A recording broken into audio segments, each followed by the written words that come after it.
Hey, everybody. Welcome to Win with Nico's podcast. Again, it's a great time, phenomenal time to be here with y'all. My boy, Mike. Hey, Mike, what's going on with you, brother? What's up? What's up? We doing this still, man. We doing Yeah, this. man. You know, we got to be out here, man. We got to be out here. Hey, everybody, real quick. Today's topic, um, it's still uh, in the sense of budgeting, financing, but this time we taking it a little bit deeper. When we say deeper, we're going to talk about the different action steps, the different things that I know I did and I'm still doing that is helping me to put me in a situation where I can say, you know what, I can afford this, I can afford this, no problem. I can start my business right now, no problem. I can invest this money, and also I know my emergency account is good to go. My targeted saving, all those terms. You we will give you a little bit of knowledge and what they are and what you can use them if you decide to do so. Again, uh, big disclaimer: we are not financial advisors. We're not giving you financial advice. Please consult with your financial planner, advisor for any financial decisions that you want to make. Okay, with that being said, Mike, uh, the last time we talked about budgeting, and I know and a lot of people know that term, that saying that you got to pay yourself first, right? Yep. And I remember when I was young, when I say young, like 10 years ago, because that's when I started. I started in 2006. That's when I really started working. That was my first job in 2006. And when when I heard to pay myself first, that came to mind is, you know what? Hey, I'm about to buy this pair of shoes. I'm about to get me some. I'm about to go to the movies. Buy me some clothes. Something for me. That's what I thought paying myself first mean. But what I come to realize is paying yourself is 10% of your income. You put it somewhere. You don't even need to see it. It's just gone. And if you can set it up automatically to your account, hey, even better. So that way, that 10% is gone. You don't see it. And to be more specific, that account it goes to, you can call it your long-term saving account. That means it's a saving account you're not going to touch. There's some money going to it just like you, the last time we talked about, you had your 320 bucks Yeah. coming out, and then everything else just, Google right here. yeah, just gone. So first thing we said, and first thing I said, is to set up your 10%. Boom, gone, and it's set up. Also, the second thing we can talk about is to manage, at least to have 3 to 6 months of expenses in your emergency fund. And for the super safe people, 6 months to a year. Hey, whichever worked for you. You know what I'm saying? Like, if you know how things are, hey, get ready, be ready. The reason I say, for me, the reason I'm thinking 6 months more is because we think about like anytime you start something, it takes you at least 3 months of momentum to gain. And so if you save 3 months, I feel like if anything goes wrong, 3 months, you might still start having hiccups. So 3 months of momentum, and then 3 months of like, okay, you picking it up, and then you start seeing a return of investment or a return of whatever. So that's why I myself say 6 months plus. Okay, all right, yeah. But me, like I can say right now, if I were to do the math, I have approximately 7 to 8 months of fund in my emergency fund, and it's a money I'm not touching. I can even touch it right now if I want to, So if you decide, well, not if you decide, well, you should. That's like a rule. You should have an emergency account. It doesn't matter how it is, how things are. Find a way to get that emergency account. And emergency, we're talking real emergency, like the you got The car broke down, you Yeah. know, and you need, and you got engine problem. You know, that's some chunk of change. Life happens, you know. Yes, exactly. So you do that, and awesome. Also, part of that 10%, or you could add to it if you want to, is to invest in yourself. Investing in yourself could mean a whole lot of things. For some people, it could mean going to school, formal school, go to college, whatever. Whatever works for you, whatever fit your bills. Some others is to go to trade school, get apprenticeship, you know, get some skills. You know, you're gonna add something? Yes. Yes. It's just as far as what you say, I don't fully agree with you saying part of that 10% should be to go towards personal development. I I believe if you go that route, I think you should have an extra 7% of your yearly salary. 7%. It could be on a month to month that you take it out, but at Yep. least 7% of your income into your own personal growth, whether it's to get that certification to go to trade school, whether it is to get consulting, coaching, and stuff like that. 7%, and I think part of that 7% also has to do with also into your image and stuff like that, because you are what you present to the world, you know. And that's the thing I'm just learning, so that's why I just wanted. Oh, mm, Yes, I'm just learning through coaching. I've invested 7%, like it's been said, and it's as proven to be beneficial in the things that I've learned from that 7% so far. And it could on. I've always invested in myself because I've always had spare money to do whenever I did, since I don't spend money. But now I'm becoming more into myself of like being systematic. I'm very systematic. I'm very like what's the game plan? So as far as doing it consistently, I think eventually it will become a habit. But go ahead. yeah, yeah. No, no, you're right. You're right. Self care. It's part of you. That's you. That's you, man. That's you investing in yourself. Yes. It if it doesn't bring value to you, I don't know why we invest in it. You know, I wouldn't even call that investment if it doesn't bring anything back to you. So that's entertainment. You know, there are two things. That's your 10% fun. Yeah, you know, go use your play money. Use your play money. You know, and take care of that. All Yes. right. So we talk about your 10% for your long term saving that you could do. We talk about uh, the you say 7%. Some people might say 10% to invest in yourself, and then So uh, was that 7% to your personal development. yes, and then 3 to 6 months for at least 6 months of expenses. Emergency account, emergency fund, emergency. I emphasize emergency, y'all.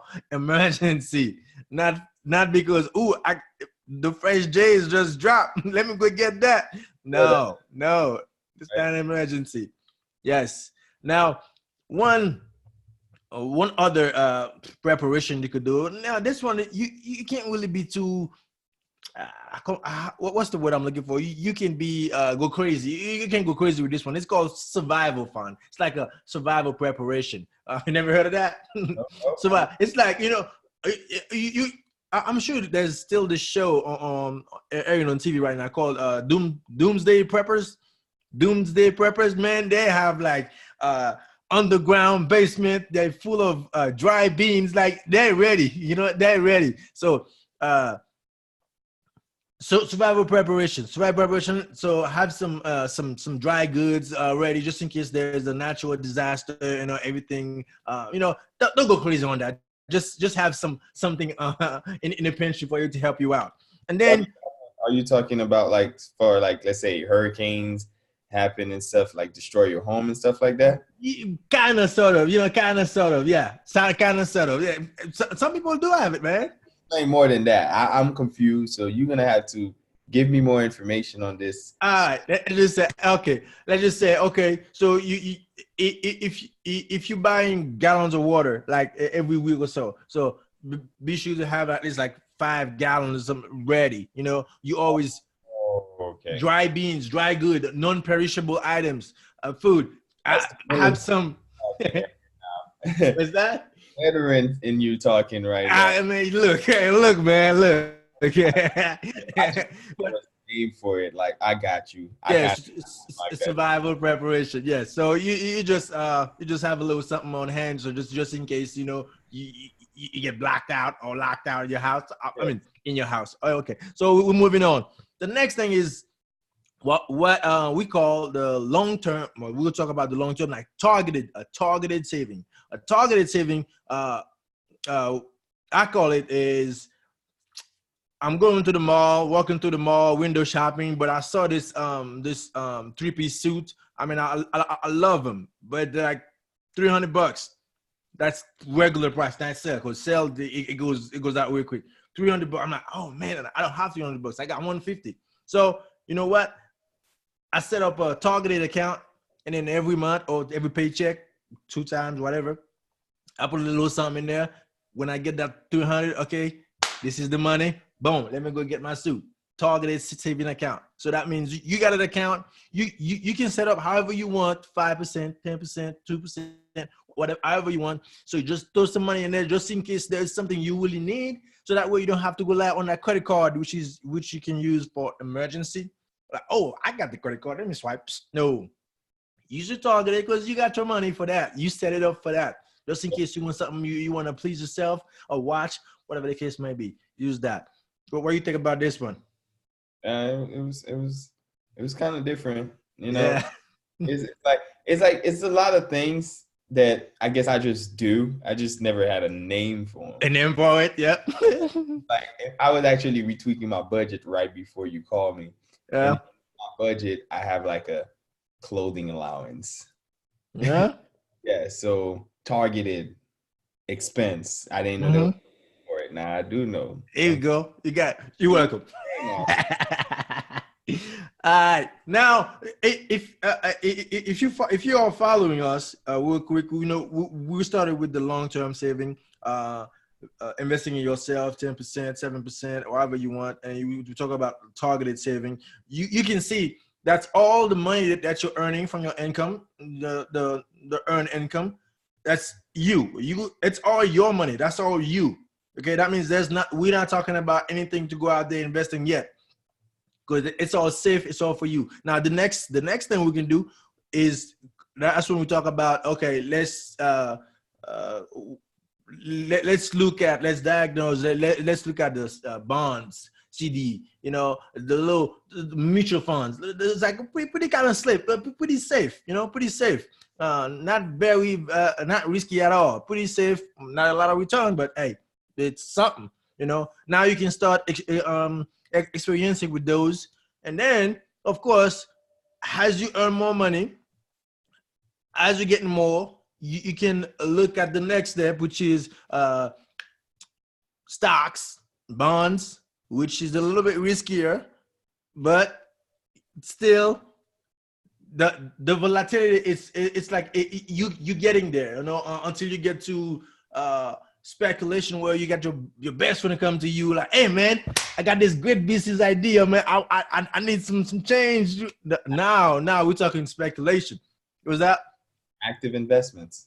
Yeah, now we're talking like, oh man, I don't know about this. And there's one thing I learned from one of my mentors: if somebody's interested only in your money, they're not worth it, man. If it's only they calling you because you got money, they're not interested. They are not worth it. Say that again. If they're calling you what?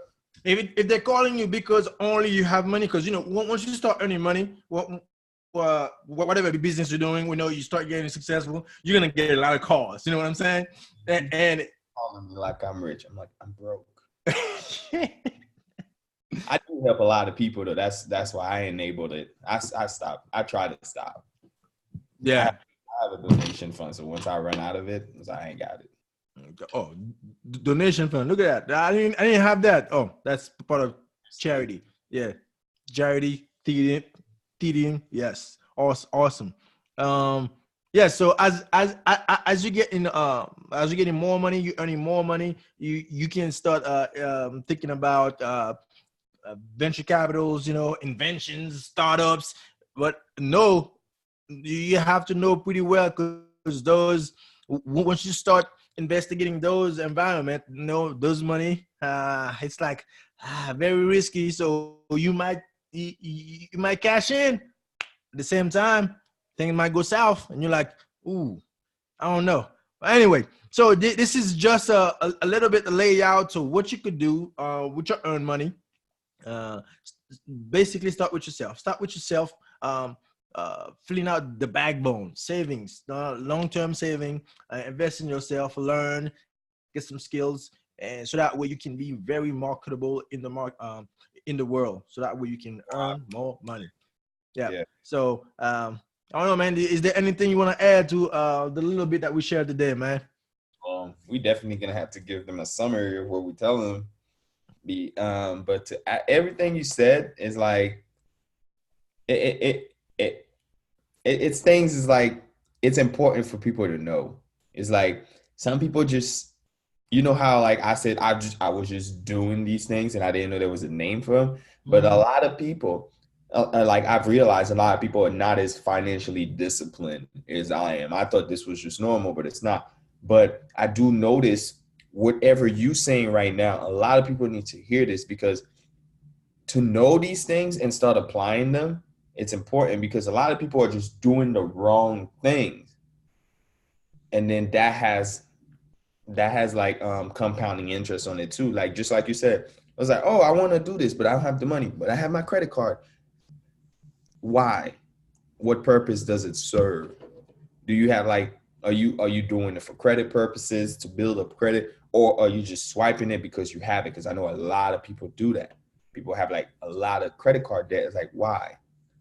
Because it's just swiping because they have that money available, and that's how people are getting taken advantage of. Man, I'm telling you, over like the things I've been reading and learning and stuff, and I see how banks, it's like I wouldn't say it's taking advantage. It is, but it's technically your fault for being ignorant. Well, I wouldn't say it's technically your fault because you don't know what you don't know. And I encourage everybody to look into everything that you were talking about. And since you're going to give them the summary, they could have like a blueprint of what they need to look up and structure their lifestyle like that, because you just don't understand the difference it makes by just knowing these things. Simple example I'm going to use, like a bank, like by having bad credit and good credit. Like me, for example, I have great credit. When a bank loans me money, it takes them 5 years to make their money back. When a person with bad credit get a loan from a bank or like whatever, within 3 months, some banks get their money back. 3 months. And a lot of people don't know about credit, and a lot of people don't know about structuring their finances and prioritizing things. And I feel like they need to look up these things for real. So that's all I wanted to add. All right, cool, man. So, my man said give you guys a little summary. Okay, let me break it down. Really simple. Number one, invest in yourself. Invest in yourself. Go learn everything you can learn about finances. Okay, and to quote Gary V, Google, Google, Oh, Google. Hey, Google, you're gonna get all the information. All the information. It's out there. Second, set up your emergency fund. At yes. least 6 months, okay? At least 6 months. Third, long-term saving, 10% automatically. Set it up automatically. All banks have that options. See, I'm taking a chance to say all banks because we in 2020 now. Come on. Come on. All banks have had that option. 10% automatically go. You're not even seeing it. Don't touch it. Don't do anything with it. And then targeted saving. Targeted saving, that's for the that's for the one thing you can call it your play fund, your play saving. You know what I'm saying? That means you got a little change going in there every month. Let it pile up. You know, and then if something happens, the fresh J's drop, you want some fresh J's, you want some clothes, you know, hey, you can afford it because you know you got an account just for that. Boom, use it. Then if you want to think about investing now, you can start looking at the safest route first. uh, CD, money market, you know, and then you go up mutual funds, stocks, real estates, and then at the top, very risky. That's when your best friend got a best idea. Hey man, let's start this thing together. You know, yes. Now that's where you like, okay, yeah, brother. It could yield a lot, but it also is aggressive. Go ahead. Exactly. So this is pretty much how everybody. I think everybody should start building a foundation for their finances. That way, just like we said the last time, somebody will be able to come up with $500 in case they need it. So if you have that little plan, that structure for you, you will be set. You will be secure. Now you're not gonna be free, not gonna be rich with this base, the foundation, but you will be secure. You will be safe. That means something happened, you'll be able to take care of it. Appreciate y'all listening to this. I appreciate y'all listening to us. Mike, thank you again, man, for your contribution. Appreciate it, brother. I said no problem. I didn't hear you. All right, everybody, please like and subscribe if you like the content that you hear. If there's anything you want us to discuss, please drop us a comment. All right, and then we'll see you the next time. All right, bye-bye. Peace.